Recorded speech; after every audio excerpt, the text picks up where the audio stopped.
আসসালামু আলাইকুম everyone, welcome back to my channel. আশা করি আপনারা সকল ভালো আছেন। আজকে আমি আপনারা লগে শেয়ার করবো ঈদ স্পেশাল একটা ডিজার্টের রেসিপি। আর এই রেসিপিটার নাম হইল গিয়া সুজি অ্যান্ড সাগুর ক্ষীর। আশা করি আপনারাও ভালো পাইবা।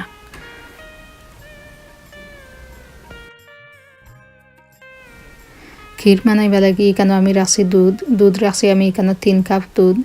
আর সাগু রাখছি, সাগুদানা যেটা সাগু রাখছি এখানে আমি 1/2 কাপ, চিনি রাখছি 1/3 কাপ, আর সুজি রাখছি 1/4 কাপ। আর কিছু গার্নিশিং করা লাগে কিছু বাদাম আর কিশমিশ রাখছি। আর ঘি রাখছি এখানে আমি ছোটো 4 চামচে 1 চামচ।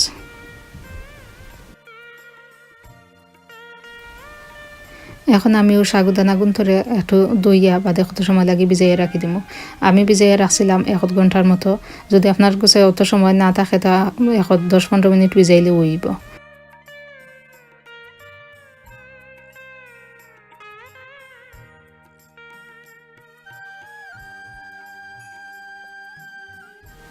ক্ষীর বানাইবা লাগে আমি যে দুধ রাখছিলাম ও দুধ আমি এখন জাল দিব।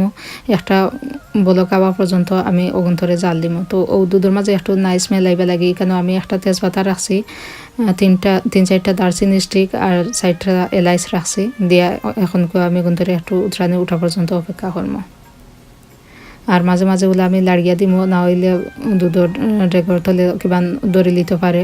আর উপরে দিয়ে ওগুলা লাড়িয়া দেওয়ার কারণে মাঝখানো যে মালাই জমা হয় তো এই মালাই আর জমা হইতো নাই, ভাঙ্গা যাইব। তো ওটা লাগে আমি মাঝে মাঝে লাড়িয়া দিব। তো একটা উতরানি উঠিলে বাদে আমি এটা অফরিয়া রাখি দিব এক সাইডে দিয়ে।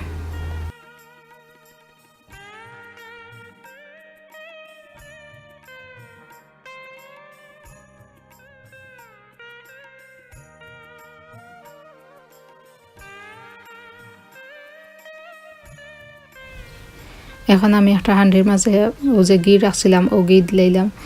ঘি দিয়া বাদে আমি এখানে দিলাম সুজি। ও যে সুজি রাখছিলাম, সুজি বা সেমলিনা যে একটা খেয়ে অবশ্য চিন্তা নাও পারেন সুজি কিতা, সেমলিনা যে একটা নামও সুজি আমরা রাখি। তো সুজি দিয়া সুজি গুন্তরে আমি একটু বাজমো যত সময় পর্যন্ত সামান্য একটু বাজা না হয়েছে অত সময় পর্যন্ত আমি বাজমো। এখন 2-3 মিনিটের মতো আমি বাজমো গুন্তরে। সুজি আমার বাজা হয়ে গেছে। এখন আমি দিলে এরম যে জাল দিয়ে রাখছিলাম দুধ ও দুধ। তো দুধ রে দিবার আগে ওলা আমি একটা চাকনি দিয়ে চাকিয়া দিব, না হইলে ও যে গরম মশলা দিয়েছিলাম ওগুন যাইব গিয়েও না। তো ওটা লাগে ওলা একটু চাকিয়া দিয়া বাদে এখন আমি দিলাম চিনি দিয়া ওলা একটু লাড়িয়া দিব। লাড়িয়া দিয়া যদি দেখেন আপনারা যেন কিছু গুলটিলা এখন বান্ধি লিছে তো ওলা একটা উইক্স দিয়া ওলা লাড়িয়া দিলে বাদে দেখবা এই গুলটি আর ভাঙ্গি গেছে আর থাকেন না।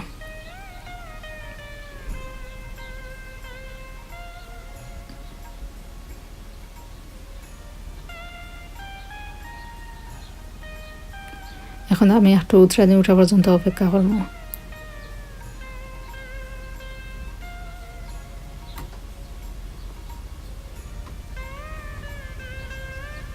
একটা উতরানি উঠে গেলে বাদে আমি দিলাম যে সাগু দইয়া রাখছিলাম ও সাগু। তো যে সময় দিমু ওই সময় পানি নিজে দিমু আর কি। তো ওলা আমি দেখতে পারো আপনারা আমি কিলা দিছি। তো ওলা দিয়া বাদে এখন এখানেও আমি দিমু ক্রিম এখানেও আমি রাখছি 1/2 কাপ ক্রিম। আগে আমি ক্রিমটা দেখাইতাম পারছি না আপনারারে, আসলে ভুলে গেছিলাম। তো এখন আমি দিছি ক্রিম, তো কইয়া দিলাম আপনারা আর দেখিয়া বুঝবা আপনারা অবশ্যই। এখানে আমি 1/2 কাপ ক্রিম দিছি দিয়া একটু উতরানি উঠা পর্যন্ত অপেক্ষা করবো। আর যে সময় উতরানি উঠি হালে দেখবা ওলা একটু ঘন বাবাইছে ওই সময় চুলার আগুন অফ করে দিবা।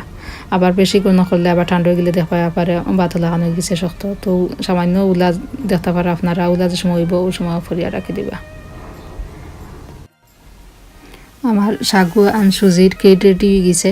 তো ওলা রেডি হয়ে হারলে বাদেও আপনারা যদি ওলা ডেকোরেশন করতে চান বা ওলা হাজাইতে চান তা হাজাইতে পারবা। আমি এনে কিশমিশ আর বাদাম কিছু ক্রাশ করিয়া রাখছিলাম ওগুন দিয়ে ওলা আমি সাজাইলে একটু দেখতে সুন্দর লাগে আর কি, আর কিছু নাই। না সাজাইলেও কোনো অসুবিধা নাই, জেলা মানাইছেন হলেও খাইতে পারবা। এই রেসিপিটা যে কোনো সময় ডিজার্ট হিসাবে আপনারা রাখতে পারবা। ঈদের দিনও আপনারা টেবিলের ডিজার্ট হিসাবে রাখতে চাইলেও রাখতে পারবা। যারা মিঠা খাইতে ভালো পাইন বা ডিজার্ট খাইতে ভালো পাইন তারা অবশ্যই এই ক্ষীরটা ভালো পাইবা। আর আপনারা কেউ যদি আমার এই রেসিপিটা ভালো পাইয়া থাকেন প্লিজ আমারে কমেন্ট করে জানাইবা। আর এই রেসিপিটা লাগে আমার এক বইনে রিকোয়েস্ট করছিল সাগুর রেসিপি লিয়ে আইবা লাগে, তো আজকে আমি ডিজার্টের রেসিপি লিয়ে আইছি। আশা করি আপনিও খুশি। আর যদি ভালো পাইয়ে তখন আমার রেসিপি আমার লাগি দোয়া করবা, আর কোনো প্রশ্ন থাকে যদি অবশ্যই আমার কমেন্ট করিয়া জানাইবা। আর আমার চ্যানেলও like comment share and subscribe করতে ভুলবা না। থ্যাংক ইউ এভরিওয়ান, অত সময় আমার লগে থাকা লাগি। ঈদ মুবারক জানাইয়া আজকের মতো বিদায় নিলাম। আল্লাহ হাফেজ।